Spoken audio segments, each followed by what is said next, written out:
पल्लव से मार्ग पर छिड़कते हुए नदियों का जल, क्योंकि गुरुदेव आज भिक्षा लेने जा रहा है। सामान्य गुरु नहीं है, राजा का गुरु। बोलती बंद हो जाती है राजा की, शीश झुकाता है, साष्टांग प्रणाम करता है, आंखों में आंखें झांक कर देख नहीं सका। वो समर्थ पुरुष है। शिवा का साहस नहीं हुआ कि सीधे कभी आंखों में आंखें डाल ले। ऐसे शिवाजी के गुरु समर्थ रामदास चुपके से एक दिन किसी घर में भिक्षा के लिए पहुंचे और वो पोतना लिए बैठी है, कोई झुंझला रही है माई। कुछ लोग सवेरे से मूड खराब करने के बहाने ढूंढते हैं। सुबह से आंख खुलते ही उन्हें पता तो है नहीं कि क्यों झुंझला रहे, तो कुछ लोग ढूंढ रहे होते हैं। और हमारे यहाँ उसको उत्तर भारत में कहते हैं कि पंगा लेने के लिए लोग निकले होते हैं सुबह से। ठीक है, यहाँ कोई आ गया था आदमी सर्दी के दिनों में, सर्दी के दिन थे, यहाँ कोई आ गया था पंजाब से आदमी, स्नान करने सब कर रहे हैं, वो भी करने लगा। हर हर गंगे, तो वो भी कहता है हर हर गंगे हमने लिए पंगे, हर हर गंगे हमने लिए पंगे। सुबह से मूड खराब किए बैठे हैं कुछ लोग, उन्हें पता नहीं होता क्यों चिंतित हैं हम। तो चिंता भी कोई वो फिर वो घंटों चलेगी, क्योंकि चिंता है भाई, हमें बहुत चिंता है, हम काफी चिंतित हैं, तो वो घंटों चलेगा इस चिंता का दौर। शोक है लंबा चलेगा, शोक है, दुख है बहुत लंबा, दुख है लंबे समय तक दुखी है, सालों से दुखी है। ये इसलिए दुखी है कि शनि चल रहा है, अभी तो 7.5 साल और चलेगा, दुखी है अभी और चलना है, लंबा चलना है हमारा, क्या करें, दुखी है। तो वो जो गुरुजी थे चले गए और वो पोतना लेकर चूल्हा पोत रही थी माई, सवेरे से परेशान थी। और समर्थ रामदास आज अकेले ही चले गए, अपने को तोलने के लिए गए थे, वो तो अपने लिए गए थे। और वो ऐसे घर पहुंच गए और उन्होंने कहा जय जय रघुवीर समर्थ। भिक्षा का ये आग्रह, महाराष्ट्र का भिक्षा संबोधन, जय जय रघुवीर समर्थ। 2-3 बार कहा, वो माई झुंझलाई और उसको सूझा नहीं, उसने पोतना ही फेंक दिया और महाराज के मुंह पे आके लगा। कुछ मिट्टी के कण भी आंखों में चले गए, चेहरा विद्रूपित हो गया और कुछ समझ नहीं पाए। ये ले जा, वो पोतना लेकर एक पल के तुरंत, एक अभी ऐसा हुआ ही था कि एकदम वो मां बाहर भागी, वो जो गृहिणी थे, क्योंकि उसके पति ने कहा, कौन द्वार पर, कौन तूने क्या किया, ये कौन है, देख कौन, एक साधु को ऐसा करना चाहिए, कौन है, देखो देखो। तो पता लगा वो तो रामदास है, समर्थ रामदास। भाग्य से गुरु द्वार पर आए, एक बड़ा भाग्य, पता नहीं कितने जन्मों के पुण्य, सदगुरु द्वार पर, और ऐसे उनका तिरस्कार, उनका भारी अपमान। भाग्य कैसा कि गुरु द्वार पर, और कितना अपमान। भयभीत हो गए वो, दिन भर रोते रहे। पति पत्नी की आंखों में आंसू थमे नहीं, क्या आज तो अनर्थ हो गया, बड़ा अनर्थ किया हमने आज। उनसे रहा नहीं गया, वो फिर पहुंचे अपने मोहल्ले में कि आज इतना बड़ा अनर्थ कर दिया। फिर मोहल्ले में एक बात, पूरे शहर में बात, वो समर्थ रामदास तक बात। और समर्थ रामदास ने कहा कि अब तो गुरुदेवी दंड देंगे जो देंगे। पूरे नगर में उनकी उपेक्षा, उन्होंने स्वीकार कर लिया कि बड़ा अपराध हुआ है, लेकिन चले अब सांझ तक वो हिम्मत जुटा पाए। सांझ हुई तब हिम्मत जुटा पाए वो सब श्रेष्ठी, सामंत, साहूकार, छत्रप, शिवाजी और वो अभागा दंपति, जिससे ये ऐसा हो गया था, हो पहुंचे। तो पूछा गुरुदेव की स्थिति कैसी है, किस अवस्था में। उनकी जो अंतरंग सेवा में थे सेवक, उन्होंने कहा बहुत गंभीर हैं, भोर से ही वो सुबह से कहीं निकले थे और द्वार बंद है। आज उन्होंने तो जल भी नहीं पिया, बंद है द्वार। एक दो बार प्रयास किया है लेकिन द्वार बंद मिला है। फिर ऐसा उनका भी आग्रह है कि वो स्वयं द्वार खोले। शिवाजी ने कहा कि अब तो रात आ जाएगी, अंधेरा सा होने लगा है, प्रयास करते हैं द्वार खुलवाओ। साहस नहीं हुआ। सांझ चली गई, थोड़ी रात आने को हुई, अंधेरा सा घिरा आया तो हौले से शिवाजी ने द्वार खोला। हल्का सा द्वार खुल गया। द्वार खोला तो आनंद, कोने कोने कोने कोने में दीपक। समर्थ रामदास कोने कोने कोने में दीपक जला रहे हैं, कोने कोने में। पूछा समर्थ रामदास से शिवाजी ने, गुरुदेव कोई पर्व है क्या आज? कोई आपका अनुष्ठान की पूर्णता का दिवस है आज? कोई मंगल उत्सव कर रहे हैं, क्या हुआ? तो उन्होंने कहा कि आज भोर में भगवान नारी बनकर मेरे पास पहुंचे, मैं भिक्षा के लिए गया, उन्होंने पोतना फेंक दिया। ये सोचकर भगवान ने कि ये सन्यासी संयम रखता है कि नहीं, हर पल मान सम्मान में तो उलझा नहीं रहता, अपमान में भी जी सकता है कि नहीं। वो पोतना लेकर आया हूं, उसी की बातियां बना बनाकर इन दीपकों में मैंने रखी हैं। पोतना धोया, साफ किया, मिट्टी निकाली, उसको फाड़ फाड़ कर उसी की बातियां बनाई हैं। विजय उल्लास, विजय पर्व मना रहा हूं। विजय पर्व कौन सा है? कभी आदमी युद्ध में जीत के आए तो जय दिवस मनाते हैं ना। गली मोहल्ला का कॉर्पोरेटर ये जो होते हैं ना पार्षद, वो जीत जाएं तो हमारा कितना हो हल्ला होता है कि जीत गया भाई, जीत गया। और हाथी वाला के लड्डू वाला और कार वाला, कमल वाला के झूले वाला, दारू वाला, बेजान वाला सब जीत गया है ना। जीत गए जी, जीत गए जी, जीत गए, जीत गए। हाँ, किससे जीत गए? कि कुछ लोगों से जीत के आ रहा है। अच्छा, तो अच्छा जो हार गए उनका हाल कुछ और होता है।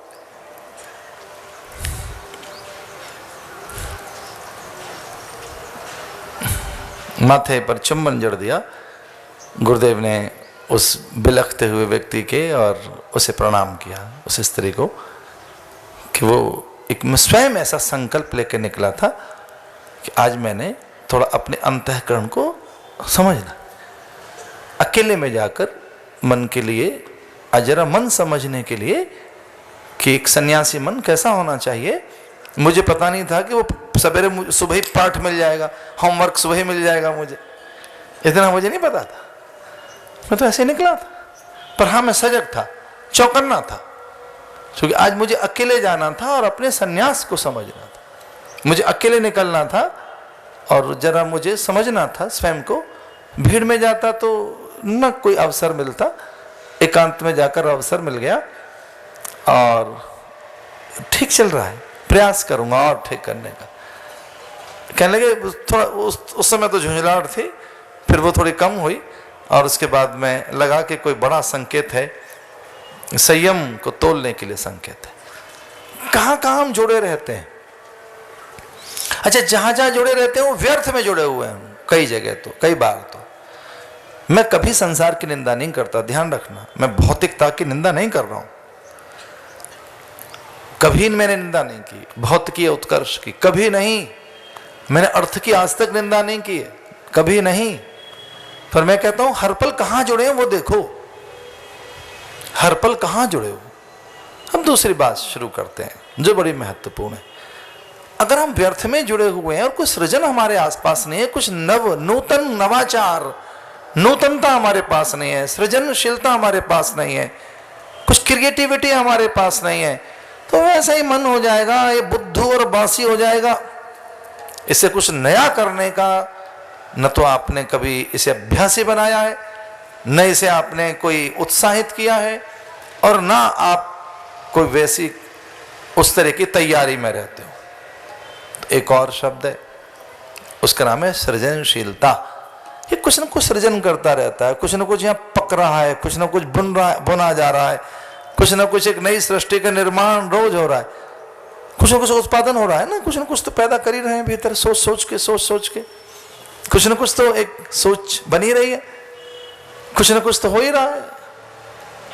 तो क्या वो सृजनशील, कुछ क्रिएटिव है, कुछ पॉजिटिव है?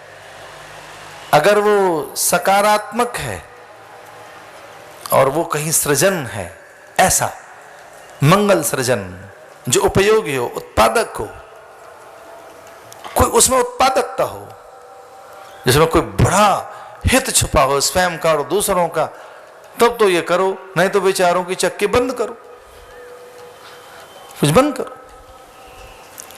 तो मन के निरीक्षण के लिए, आत्मनिरीक्षण के लिए जब मैं जीवन प्रबंधन की बात कर रहा हूं, तो आपसे मैं आज ये भी कहना चाहता था कि कहीं ना कहीं संपर्क है, संपर्कता, कहीं ना कहीं कोई संपर्क, कहीं ना कहीं कोई संबंध, कहीं ना कहीं कोई जुड़ाव। तो ऐसा जुड़ाव न रहे मन का उन चीजों के साथ हर पल जो बहुत हल्का कर सकती हो आपको, कि कोई ये कह दे आपके लिए कि 2 कौड़ी का आदमी है, कोई ये कह दे कि बड़ा सस्ता व्यक्ति है, कोई ये कह दे कि तो कुछ नहीं है। इसलिए एक वेट, एक भारीपन लाना अपने भीतर, और ज्ञान भारी को कहते हैं। एक गुरु शब्द है, गुरु रोज प्रयोग में हो रहा है, गुरु रेव पर ब्रह्म तस्मै श्री गुरवे नमः। भारत में जितना ये बोला जाता है शायद कहीं बोला जाता होगा, गुरु गुरु गुरु हो। क्या है गुरु? भारी को कहते हैं, गुरु माने भारी, इतना वेट कि उसके आगे कोई चीज और न तुल सके। गुरु भारी, इतने भारी बनो, ज्ञान इतना हो आपके पास, इतना वेट लाइए अपने पास कि जरा सी सस्ती चीजों में तुल न जाए। तो जीवन प्रबंधन के लिए आत्मनिरीक्षण, और उसमें यह देखना होगा कि हम जुड़े हुए कहाँ हैं, हम कितने बहिर्मुख हैं। तो एक तो संपर्कता अनुभव करनी होगी अपनी, और एक सृजनशीलता अपने अंदर पैदा करनी होगी। एक शब्द और बताया था मैंने बहुत पहले, उसका नाम था साधन सक्रियता। साधन सक्रियता, उसको अंग्रेजी में कहेंगे एक्टिविटी। तो जो एक्टिव मोड में लाना होगा अपनी साधना को, मतलब वो है तो सही, एक्टिव मोड में नहीं है, सक्रिय नहीं है। जो एक्टिविटी हम में है, जो हम थोड़े सक्रिय हों, थोड़ी साधना को सक्रिय कीजिए। अन्यथा मत लेना, साधना तो है, जीवंत नहीं है, जागृत नहीं है, मरी मराई सी है, बासी है, उधार किसी है, रोज किसी है, रोज साधना है, वही साधना है। दीपक है, दिया बाती है, माला झोली है, वही पूजा पाठ की पुस्तकें हैं, रोज किसी है, साधना चल रही है हमारे। आम आदमी से पूछो क्या चल रहा है, कट रही है।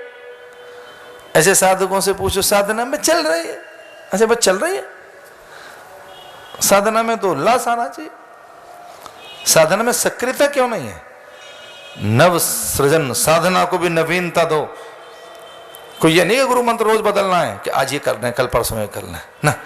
इसका मतलब ये नहीं था कि लो आज तो ये मंत्र हो गया, आज नमः शिवाय, कल नमो नारायण आए, एक दिन ऐसा कर लें, अब ऐसा कर लें, आज राम को पकड़ते हैं, कल कृष्ण को पकड़ेंगे, लो दुर्गा बहुत दिन से नहीं भजी है, लो आज हनुमान का नंबर है। ना ना ना, मेरा अर्थ ये नहीं है कहने का। एक सक्रियता, एक एक्टिव मोड में मैं कभी लाता हूं उसको। मैंने हिमालय में चने नहीं भुने, मैं जिन लोगों के बीच में रहा एक्टिव मोड में थे, वो मैं रोज उल्लास था। जो साधना उत्साह नहीं देती और आपको अधिक और आप में रुचि नहीं पैदा करती, आपके भीतर और करने के लिए वो एक उत्सुकता नहीं पैदा करती, मरी मराई साधना है। और ऐसे उधार के पुण्य में मेरा कोई भरोसा नहीं, जो मरने के बाद तो स्वर्ग देंगे और अभी हमें कोई सुख नहीं मिल रहा है। अरे कमाल है, दीपक हम अब जला रहे हैं और अंधेरा रात को भागेगा। ये कौन सा दीपक जल रहा है भाई? दीपक तो अभी जलाया हमने, तो भाई प्रकाश तो आया नहीं, दीप तो हमने अभी जलाया था। अभी हमने दीपक जलाया है और प्रकाश कब मिलेगा? कि वो आएगा, 1-2 दिन के बाद आएगा, लगे रहना जरा, प्रकाश आएगा। कब आएगा भाई? दीप तो मैंने अभी जलाया है, तो उजाला तो दिख नहीं रहा है, तो सत्कर्म तो मैं अब कर रहा हूं, साधना तो मैं अब कर रहा हूं, उससे मुझे शांति मिल नहीं रही है या उससे मुझे आनंद मिल नहीं रहा है, तो इस करते साधना नहीं चल रही। ऐसे झूठ मूठ में खेल है। एक सच्ची घटना सुनाते हैं आपको, क्योंकि ये प्रवचन भी ऐसे हैं ना मेरे जिनमें कुछ संस्मरण भी साथ चल रहे हैं। बहुत पुरानी बात है, जब कथाएं हमने शुरू की 90 का दशक, कथाओं का दौर, ये पूरी टीम तब से मेरे साथ है। तो कहीं कथा करने गए किसी नगर के बड़े उद्योगपति, और उनका पूजा में मन नहीं लग रहा था। सांझ को तो मैं प्रवचन करता था और भोर में देव पूजा होती थी। तो मेरी देव पूजा में जो ये जो ब्राह्मण मंडली है, जिन दिनों संयोग से जीवन ढूंढ रहे थे, ये सारे जो मेरे आस पास आज भी हैं, मेरे पार्षद ब्राह्मण, जो एक मंडली मेरे पास है, सद्भाग्य से जब वो जीवन ढूंढ रहे थे और तब उन्हें साधनों की आवश्यकता भी रही होगी, तब उसमें से हमारे एक आचार्य ने और उसको टोक दिया यजमान को। यजमान का ध्यान इधर उधर कहीं पूजा में जा रहा था और उसने टोक दिया कि इससे कुछ होने जाने वाला तो है नहीं, खेल है, तमाशा है, जो कुछ हो रहा है ये न इससे आपको कोई फायदा होना ना हमें कोई फायदा होना है, रहने दो, फिर कर लेंगे, रोज यही करते रहें। खेल कर रहे हैं आप, ये खेल चल रहा है, ये छोड़ो, बंद करें। रोज क्या पूजा करानी, रोज जरूरत क्या है? तो कुछ घबराया और गंभीर होकर मेरे आचार्य ने कहा, उन दिनों जब वो जीवन की संभावनाएं ढूंढ रहा था, तब हो सकता है यजमान से उसे दक्षिणा और सम्मान और अनुकूलता उसके लिए कदाचित अपेक्षित थी और उसकी वो अपेक्षा रही होगी, स्वाभाविक उसकी मांग थी। तब उसके भीतर का ब्राह्मणत्व, उसके भीतर का आचार्यत्व जगा और उसने उस उद्यमी को ऐसे कहकर फटकार लगाई कि बस करो पूजा, ये खेल चल रहा है, इसका कोई लाभ नहीं है, बाद में करेंगे, खेल है ये, और ऐसे खेल कोई जरूर भी नहीं है खेल करने का। पूजा में वो गंभीर हुआ यजमान, मेरे पास आया और उसने कहा, स्वामी जी धन्य है आपकी मंडली जो यजमान को फटकार लगा सकती है, क्योंकि पूजा में मेरी एकाग्रता नहीं थी। और तब मैंने कहा कि जो मेरे आसपास लोग हैं, ऊंची उड़ान भरने वाले लोग हैं, दक्षिणा का लोभ रखने वाले भिक्षुक ब्राह्मण नहीं हैं, ये साधक लोग हैं। ये केवल पूजा नहीं करते, ये पूजा में साधना की संभावनाओं को भी ढूंढते हैं। ये खाली दिया नहीं जलाते, वो दीप में से निकला प्रकाश ईश्वर तक पहुंचा के नहीं, वो पूजा के फूल वो अंतःकरण से समर्पित हुए कि नहीं, उनमें सुकोमलता, संवेदनशीलता, उसका मधुर पराग, उसकी मीठी गंध सुगंध वो चारों ओर बिखरी के नहीं, उसे परिवेश पवित्र हुआ कि नहीं, उसे पूरा वातावरण कुसुमित हुआ कि नहीं। ये इस तरह की सोच और सकारात्मक और बहुत अधिक सृजनात्मक और बहुत अधिक सक्रिय उपासना है, ये जीवंत उपासना है, मृत उपासना नहीं है। मैं कहता हूं एक माला फेरो, लेकिन एक मन का जब आप फेरें तो पूरे होश में हो आप, अर्थपूर्ण, विवेकपूर्ण, ज्ञानपूर्ण, भावपूर्ण जुड़े हुए इष्ट के साथ, और उस एक माला के बाद आप रख दें और फिर अपने मन से कहें कि इन 108 मनकों में शायद 8 ही मन के ठीक ठाक जपे गए होंगे, बाकी 100 तो कुछ प्रमाद में, आलस्य में, निद्रा में, तंद्रा में, मूर्छा में और भौतिकी आकर्षणों में, और एकाग्रता ही नहीं थी, तन्मयता ही नहीं थी, मैं उस समय स्थिर ही नहीं था।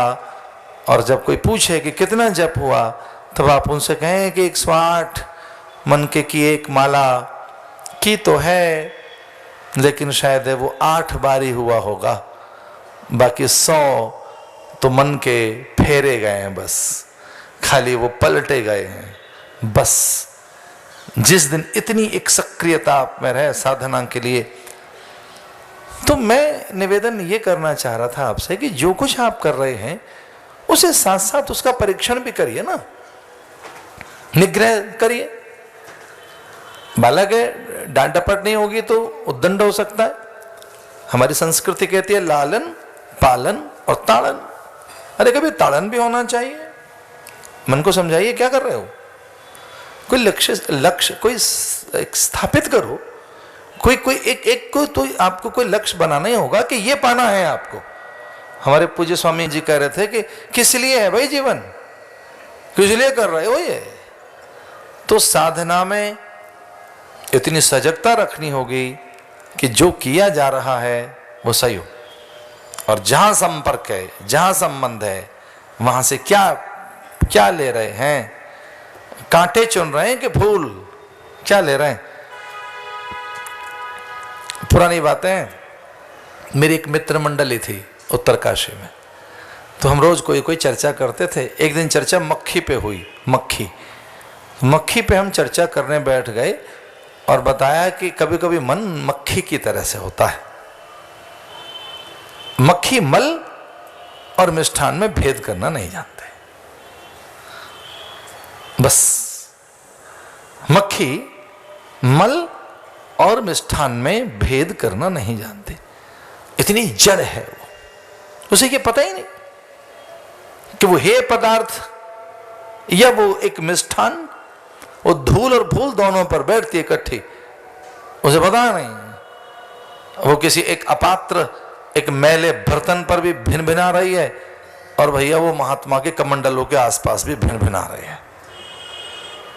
और झूठे बर्तन के पास भी वहां झूठन के ऊपर बैठी है, पूजा के फूल के पास बैठी है, वो मल पर बैठी है, मिष्ठान पर बैठी है, उसे पता ही नहीं।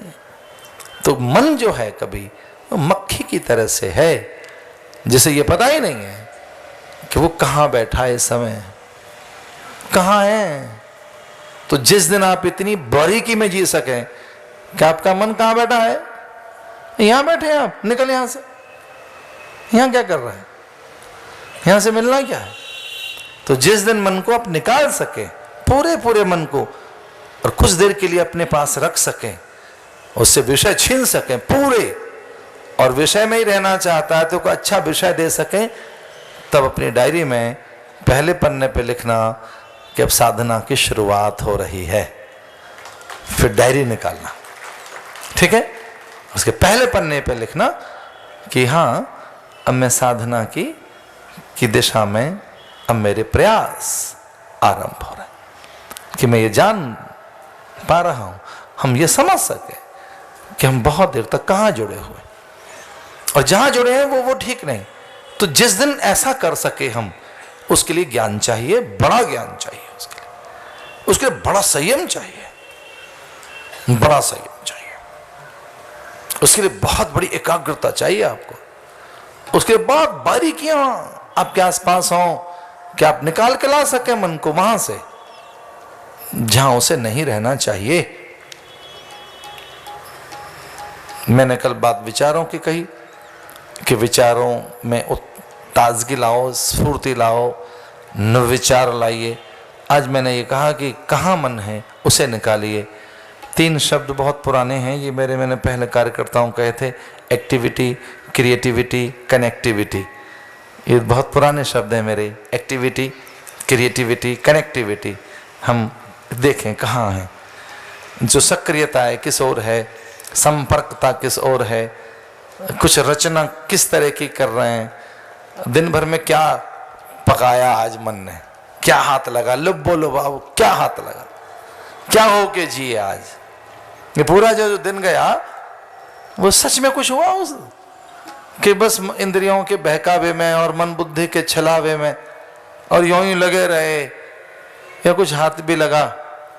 तो जितनी गंभीरता साधक में आएगी वैसे ही साधना पैनी होती चली जाएगी, और इसी का नाम जीवन प्रबंधन है, इसी का नाम है लाइफ मैनेजमेंट, कि हम उसे मैनेज करें ठीक तरीके से, खुद ठीक करेंगे, हम अपने मैनेजर खुद बनेंगे, अपने व्यवस्थापक खुद बनेंगे, अपनी जिंदगी खुद सही बनाएंगे, खूबसूरत बनाएंगे, अच्छे से बनाएंगे।